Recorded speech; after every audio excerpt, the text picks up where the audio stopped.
In January 2018, 24-year-old journalist Lottie Diel sat down and wrote a list of New Year's resolutions. There were the usual items: fitness goals, more travel, learning a language. But there was one particular item that stood out. It was to do better for the planet. It was a time when we were starting to see those news headlines pop up, the things like there'll be more plastic than fish in the sea by 2050, or that we've seen a drastic increase in the number of animals that are going extinct. And I'd read them and I'd feel really disheartened. And there was no one out there saying, but here's what you can do about it. So I thought, why not create a platform that teaches people how to live more sustainably, but also connects them with brands and businesses in Australia that are doing the right thing when it comes to sustainability?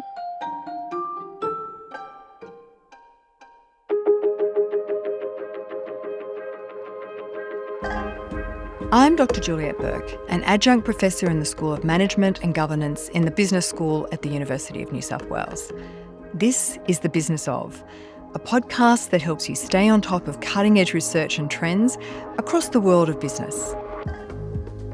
Growing a business from idea to income is something every entrepreneur grapples with. And for Lottie Diel, it all started with a straw. I was going to have a smoothie, and in that smoothie at home, I was going to put it in a single-use plastic straw. So you can put two and two together and go, well, this I know isn't great for the planet. So I just did a simple Google search, which was best sustainable straw, and hundreds of thousands of results came back. And there were so many different options out there. There was wheat straws, stainless steel straws, silicone straws, bamboo straws, glass straws, all of these different options. And it was really confusing and really hard to know what was the best one for me. Because I was a journalist, I loved doing the research and I loved doing in-depth dives into everything. So I did full life cycle assessments of everything, tried to figure out what the best one for me was. Eventually, I figured out that a stainless steel straw was going to be the right one for me. I ordered a set of 5 from an online, what I thought was sustainable business, and then they arrived a couple of days later, individually wrapped in plastic. So I just spent all of this time, all of this effort. I've spent my money thinking that I was supporting an organisation that was doing the right thing. In actual fact, I'd been completely what we would call greenwashed. That must have been really disappointing. It made me feel really disheartened, really honestly pissed off, and like there was no point in even trying. But I didn't really let myself sit in that despair for too long, because I went, well, hang on, I can actually see an opportunity here, an opportunity to teach people, because the everyday person is not going to do the amount of research that I did, but also to connect people with brands and businesses that were doing the right thing for the planet. Because when I was making other sustainable switches in my life, I was finding people who were hand knitting their own dishcloths from cotton, or I was finding people that were making cleaning products in small batches with organic ingredients. All of these great small businesses. But one thing that I noticed was a common theme with them all is that they didn't know how to market themselves to large audiences. They were so focused on creating these products and creating amazing products, which is great, but they didn't know how to get out there to people. So I thought, why not create a platform that teaches people how to live more sustainably, but also connects them with brands and businesses in Australia that are doing the right thing when it comes to sustainability? Because there is no green tick of approval, there is no certification. So we set our own standards and then had brands meet these standards, and then they'd be individually vetted. So people would know when they were shopping with Banish that they would be able to support organisations that were doing the right thing without having to do the hours of research. How did you communicate that at the beginning? Because if there is no market in that and you're doing something new, how do you create that market? Yeah, it was honestly just transparency and sharing with people what we were doing and how we were going about it. It was very organic, very raw, very behind the scenes, not pretty or aesthetically pleasing, but it was just showing people and documenting my own journey and going, well, this is what I'm trying to do. This is the simple swaps that I'm making. Then I'd have people asking me questions, and then I'd do the research behind that, and then I'd be able to help them. So it was kind of quite an organic growth. Did you have a following before you started Banish? No. So it just kind of grew as I was on my journey. And the platform started in 2 weeks, right? Yes, it did. How do you create a platform in 2 weeks? I feel like it wasn't actually too bad. I feel like building websites these days is a lot easier than it used to. I'd had a couple of businesses in the past, so I was familiar with how to build a Shopify website and things like that. And then it was just about really convincing these small brands and businesses to take a leap of faith and be listed on the platform to start with. And then as soon as we kind of started to see the growth, it got a lot easier. So would I be right in imagining that your own personal journey informed who was on the platform? You'd actually done some research by using it yourself. Would that be right? Exactly. So that was kind of how it started. And then it would grow and expand into different categories that I wasn't using those products particularly, like baby or pets and things like that. And then, yeah, it would just grow from there. And the way you did it then might de-risk it in a way, because you had the sort of living proof that that was a great product. But the products that you weren't familiar with, how did you make sure that they were the right ones for you? Yeah, so we would use our set of criteria. So we called it the Banish Sin Bin. And then that was the list of criteria. So things couldn't include any palm oils or parabens or have any synthetic fragrances. There was to be no plastic packaging whatsoever, including in the shipping of the products as well. So back in 2018, this was quite a drastic thing. Often suppliers would fall at that hurdle. But then I think the standards when we first set them were quite hard, and you'd find some brands that would easily match them. Then they'd go, great, piece of cake. And then in a couple of years, we started to find that brands, as they were building, would be building to match our criteria, so that then they knew that they would be listed on the platform. Oh, interesting. A real draw to Yes. want to be sold by you. What was it about being sold by you that really drew them to you? I think it was the collective group and the hub, because I found with sustainable products and reusables in particular, when you have a normal e-commerce brand, for example, say it's a fashion label or makeup or something like that, you really fight to get that first customer through the door, and then you can remarket to that customer over and over again, and then you can grow that customer over a lifetime. But with a reusable product, say for example, take a reusable safety razor or the hand knitted dishcloths, a safety razor should last you your lifetime. The hand-knitted dishcloths should last you 3 to 4 years at least. So there's no need for a customer to sign up to your mailing list, to follow you on social media. The journey stops right then and there. So the benefit of being on the platform was, yes, it was trusted, but also it was a collective group. So you could come online thinking you were going to buy the reusable safety razor, and then you could be upsold to get the beeswax wraps or something else, have a great experience and come back time and time again. So it was using the collective movement of these small businesses rather than having them fight one another for those dollars that were so precious from an individual. We could put them together so they could work in harmony. So does that mean you would only have one product in one category? So Exactly. that there was no competition going on. It's more synergy than competition. Yes, so we would have exclusivity over categories aside from skincare, because obviously skincare is very dependent, but we'd have one reusable coffee cup brand, one safety razor brand, one beeswax wrap brand, because as well as a consumer, you don't want to be making even more decisions than you have to and comparing what I would say apples and apples if they're two really great brands. So that's why we'd only have the one. So I assume then you would have been really dependent on customer feedback. If there's only one product in that range there, then you really need the feedback to know, is that the right product for us? Yes, so we'd get so much feedback from customers, not only through social media, but through surveys and also online through our emails. And did customers recommend products to go online as well? We'd get a lot of people asking for things in particular, a lot of customers saying, I really like this brand. Can you bring it on the platform? And then we do research into it as well. Tell me about funding when you started the business. Yeah, so everything's been self-funded. We originally started as a drop shipping platform. That means that we didn't hold any stock.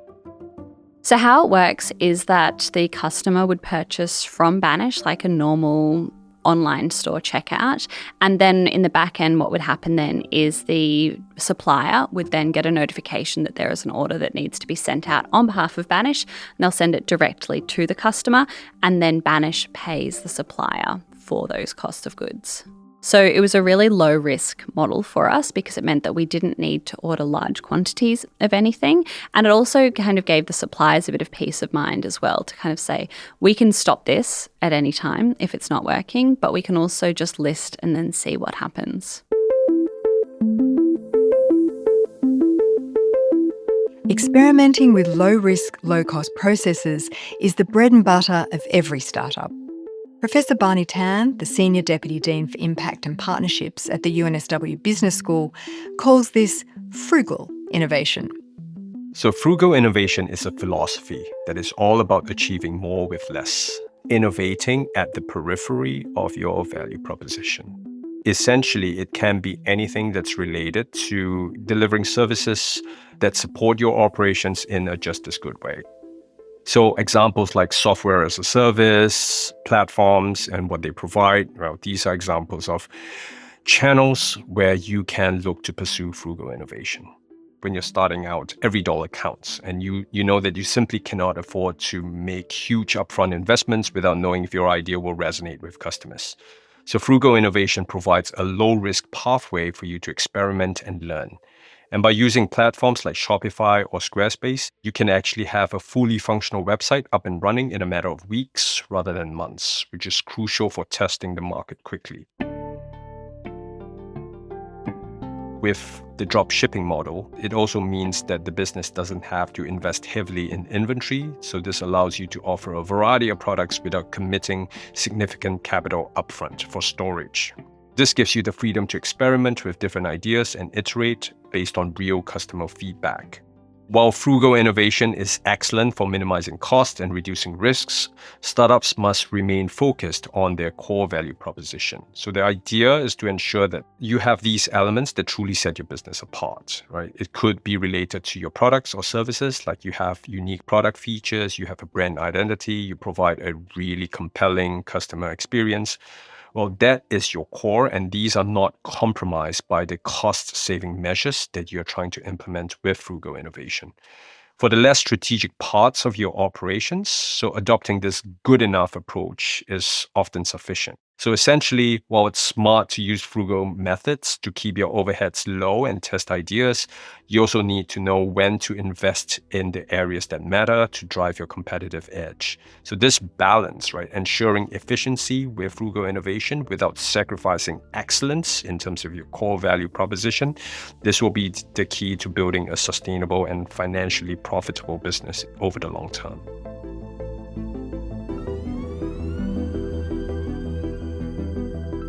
When I went onto your site, I could see that there were some fantastic recycled salad servers. Definitely caught my eye. Are you making those yourself? So we make some of the products that are on the website. Most of the products that are on the website are from the plastics that are accepted through our recycling program. So BRAD is the Banish Recycling and Diversion Program that helps Australians recycle hard-to-recycle household items that can't go into your yellow bin. So the whole premise is that you don't put them in landfill, aka a big pit, and you send them to the right BRAD pit. I'm the guy for this. So those salad servers, for example, aren't made by us personally. They're made in the Northern Beaches. But then we've got things like the bread tag bowls, which are made in South Australia using our plastic bread tags that we collect through the program. And then we're processing our own materials in-house and turning them into things like pens or carabiners or about to launch laptop stands. So you were originally just an online marketplace, but in 2023 you opened a retail store. Why did you want to have a physical presence? So the physical presence wasn't actually something that we ever planned, but we had a recycling program that was kind of, you could say, buzzing along in the background, but it was kind of really making a racket in the background and growing quite significantly. So originally we're operating out of a self-storage unit, and that was where we were operating the recycling side of the business, but then also having the recycling element too. So we'd receive shoe boxes from around Australia, and then we'd have volunteers in to sort them into the different streams. As that program was expanding, we needed more space. So we were looking for something that was going to enable us to expand and grow both sides of the organisation. And the space that we were originally looking for was something like a warehouse or just something a little bit bigger. And when we were introduced to a property development company called Toga, they actually gifted us a space at Central Station, which was an abandoned pharmacy. And they said, look, it's going to be knocked down in a couple of years' time. We're waiting on DA approval, but you can have it as is. And pretty much this pharmacy had walked out in the middle of the pandemic and had left everything. It was filled with stuff. It was dirty. There was shelves everywhere. It was just absolutely filthy. But for me, I went, oh, well, there's shelves there. There's a central location here. There is an amazing space that's going to get a lot of foot traffic for us. So it allowed us to go from 23 square meters to 240 square meters quite literally overnight. So with that meant that we had the space in the middle of the city to open up a retail space. Wasn't something that we planned originally, but we went, well, why not? We'll give it a shot. We'll open up. We've got the shelving. We've got the actual location, and let's see how that happens. So that was what led me to launch the Sustainability Hub at Central Station. So it was a hybrid space. So it had 1/3 was retail, 1/3 was education, where we'd run the workshops, the talks, the pickling, and then 1/3 was for the recycling program. And you don't have that space anymore? No, so we moved from that space at the end of last year into a smaller space at Central Station, so we're still in the area. So now we're in a 130 square metre space that is now more purpose-built for us. There was no leftover shelving or anything like that in there. So we have a drop-off for our recycling. We have a facility that we can host workshops at, and then we also are processing our own waste there. It sounds like a very organic process to, first of all, creating a business and then transitioning a business into a new form. Is that how you think of your style as an entrepreneur? Exactly. I think we kind of meander and we go where the opportunity presents ourselves. We do have goals and ambitions and things that I want to achieve, but also so many opportunities present themselves to me that I don't ever imagine. So it's looking at that opportunity and going, well, what could we do with this? And really dreaming big and making it happen. My vision for Banish is for everyone in Australia to know about what we're doing and to use us as a trusted platform in able to take action when it comes to living more sustainably. For people to look at their recycling bins and going, oh, I know exactly where to put this item because of what I've learned from Banish. Or when they're going down their supermarket aisle to go, yes, I know the best purchasing choice that I'm going to make today because of what I've learned through Banish. So it's to be a trusted platform where people know that they can live sustainably and we're helping them step by step, because I don't think that we all need to be perfect, but I do think that we can all be doing a lot more than we're currently doing. You keep saying we. It's a lot about you though, right? You're the founder. It's your vision. You've written the book.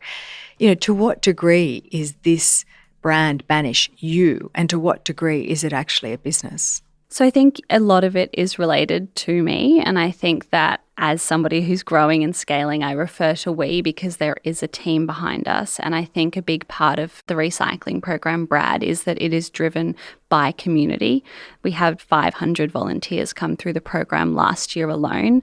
And yes, they came to us probably because they found about us through social media, but that is the we, because it's the collective movement of individuals to make an impact. As one person, I don't think that there's much that you can do, but as a group and a collective movement, we can really strive for change. So I think that, yes, I've got a vision, and yes, I'm ambitious, and yes, I want to shift things and change things and do things differently, but I'm also supported by a team who helps me do that and enables me to do that as well. And those group of volunteers, how does that work as a model, making sure that they're doing what you need them to do, that you have a constant supply of people? Was that always your vision, that you would work with volunteers and paid people? No, it was never the plan. So initially when I started our recycling program, Brad, it started in my backyard. And the reason why it started was I'd been living sustainably. I'd been doing everything that I thought I should be doing and everything that I was preaching online. And I was still getting to the end of the month and having things that I had to throw into my landfill bin. Things like blister packs, like beauty products, like plastic toothbrushes. And I was looking at these items going, well, I can see the resources in this. I can see the plastic in this. I can see the aluminium in a blister pack. So why can't this be recycled? So I did lots of research into where all of these items could go, how they could be recycled. And when I contacted these large organisations, they said, well, yes, we can recycle blister packs, but we won't take your 2 blister packs. You need to have 150 kilos of blister packs. So I thought, well, why not pull together the community's resources so that together we can get those large volumes to be able to recycle them? And by this stage, you'd grown a consumer base and a bit of an audience on social media. How did you go about marketing this to them so that people knew to send you their hard-to-recycle household goods? The premise was send us your pumps and sprays from your shampoo bottles and your plastic toothbrushes, and then make a switch to more sustainable options, say, for example, a bamboo toothbrush or a block of soap. So acknowledging that people still have plastic in their homes, but that when they're finished with them, they can responsibly recycle them and then change their behaviour. So that was why it started. It was very much a test, as all things are. And in the first month, we received 3 shoeboxes in the mail that people had sent us from around Australia. And I went, okay, fine. I guess you could say it's working. I'm not really sure yet, but we're just going to keep on going and see. And within 3 months, we'd received 70 shoeboxes. So they were starting to adapt to this and evolve quite quickly. And originally, everything was just coming to a parcel locker near my house. I'd drive to the post office, I'd pick them up, bring them home, and then sort them into the different streams so that then they could go to the different recyclers. The thing is, they just kept on coming. And it was just becoming too much work for just me as an individual.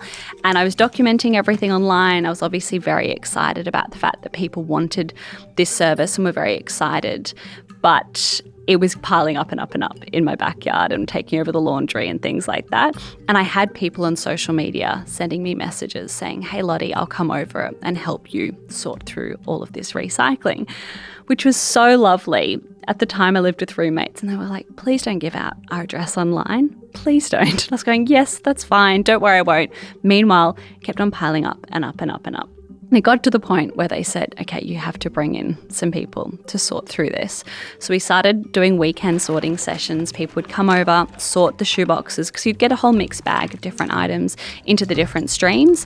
And then we did that for a couple of months. They just kept on coming. We moved to the self-storage unit. They just kept on coming.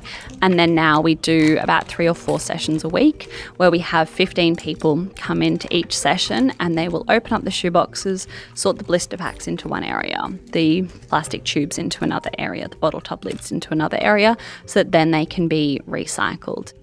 So you started with 70 boxes in 3 months. How much hard-to-recycle plastic does Brad process now?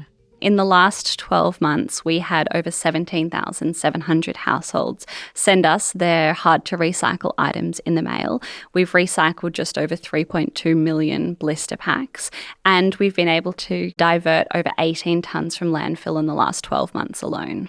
You're doing blister packs. Blister packs, beauty products, aluminium coffee pods, single-use cutlery, soy sauce fishies, glasses, CD cases, plastic tubes, plastic toothbrushes, dental floss containers, Webster packs, contact lenses. There's a whole lot of things. You've mentioned social media a couple of times, and how important is it for you in terms of having that connection point to your customers, that engagement through social media as opposed to any other kind of marketing? I think for us, social media is so important because it's ingrained in people's daily routines, and we want to be ingrained in people's daily routines. It's a way that we connect and we educate people, I would say, is predominantly through social media. When we're looking at the acquisition of new volunteers or new corporate partners or new education partners, often it comes through social media. So it's a really big point for us because it helps showcase what we're doing. It also helps us communicate where all of our items are going, how they're being recycled. And I think the way that social media is now transitioned to be fast and digestible and bite-sized works really well with what we're trying to communicate, because I don't think you could probably get somebody to listen to a 30-minute video on how recycling works. But if we're providing just a couple of quick tips that people can take away and then implement, and then come back to us next week and we'll give them a couple more. So the business itself, it's taken some turns. You've been a bit organic even in the way you started it up. What's next? Where do you see yourself going? Yeah, so we actually did a really big business pivot at the end of last year because Banish had been growing and we were not doing as much drop shipping. We were holding more stock. I was also writing a book at the same time, which is called 365 Plus Ways to Save the Planet and Your Money at the Same Time. And as I was writing this book, I was quite repetitively writing the most sustainable thing you can do for the planet is to not buy anything. You can use everything that you've got at home. You can make your own cleaning products. You can swap to a bamboo toothbrush. And in the 6 years that we'd been running Banish for, we were starting to see a lot of the major supermarkets starting to come to the table with some really great sustainable alternatives, which was a really exciting thing. So it allowed us to kind of go, well, what's next for Banish and what's next for what we're doing? And what has always been at the forefront of what we do has been education and teaching people how to live more sustainably. And I think we got so caught up in the growth of the online store that we were kind of losing the education that we were doing so much, and the staff were pulled away because they were so busy packing orders that they didn't have time to do the education work. We want people to be consuming less, so to have an organisation or a social enterprise that relied on people buying stuff didn't sit right with me anymore. So we closed the retail side of the business at the end of last year and have transitioned now to selling just our range of products that are made from recycled materials and focusing again on the education. We're launching a virtual kids education program that's going to be rolled out through schools in the next couple of months. So it'll be a subscription model for schools to sign up that have access to really great information and resources, whether that be video content, worksheets, lesson plans, to help make it easier for teachers to communicate sustainability better in the classroom. It's been a really tricky because we've just pulled our biggest revenue source, but it's been a really rewarding couple of months as we kind of have transitioned into what we're calling Banish 2.0. So I'm just wondering about this pivot that you've done, because that's a big pivot. And as you say, your revenue stream was at risk. Did you bank enough money beforehand to enable you to do the pivot, or how did you manage that? So we did a bit of testing before we closed the doors quite literally completely, and we started going out to people who were asking us to do events and activations, but we hadn't really given them the time or the effort to really plan out what that would look like. So we started really leaning on that more heavily coming into what we would call our peak period, which is coming into October, November, December, and we started getting some really great bookings from people, which allowed us to go, okay, great, there is a tangible business model there. And then we also were able to then go, okay, could this be an ongoing partnership? And with some suppliers, they were saying, yes, this is what we would be able to give you over a 12-month period. So that gave us that safety net to go, okay, this is the right move. What have you learnt then as a business leader, as your business has taken these twists and turns? How has it affected the way that you lead a business? I think for me, one of the biggest things that I've learned through this journey is that you can have a plan, you can have so many things written down in a nice, neat to-do list, but so many times things don't work out how you originally planned them to. And I think for me, something that I've become a lot better at is adapting and evolving to change and rolling with the punches and rolling with what happens and getting that feedback and going, okay, people don't actually like this, so let's change it, let's shift it, and not being too set in our ways, because there's been so many times where I've gone, this is where I think we should be going, this is what I think is the next thing, and we test it and nobody responds well to it, or they start responding well to things that I didn't even think would go well. And it's about going, well, we probably should be looking there then. We should be relying on feedback from our community because they are the centre of what we're doing and they should be the ones that we're really looking to service. Thanks to Lottie Dalziel for being part of this episode. Lottie has so many accomplishments under her belt. She was named the New South Wales Young Australian of the Year in 2023, and in the same year was listed on Forbes 30 Under 30. On top of that, and all her hard work with Banish, she also has a couple of podcasts of her own, and they're all about sustainability. You'll find them linked in our show notes if you want to learn more. The Business of podcast is brought to you by the University of New South Wales Business School, produced with Dead Set Studios. If you're enjoying listening to The Business of, please leave us a rating and a review wherever you listen to podcasts, and share this episode with someone who would find it useful.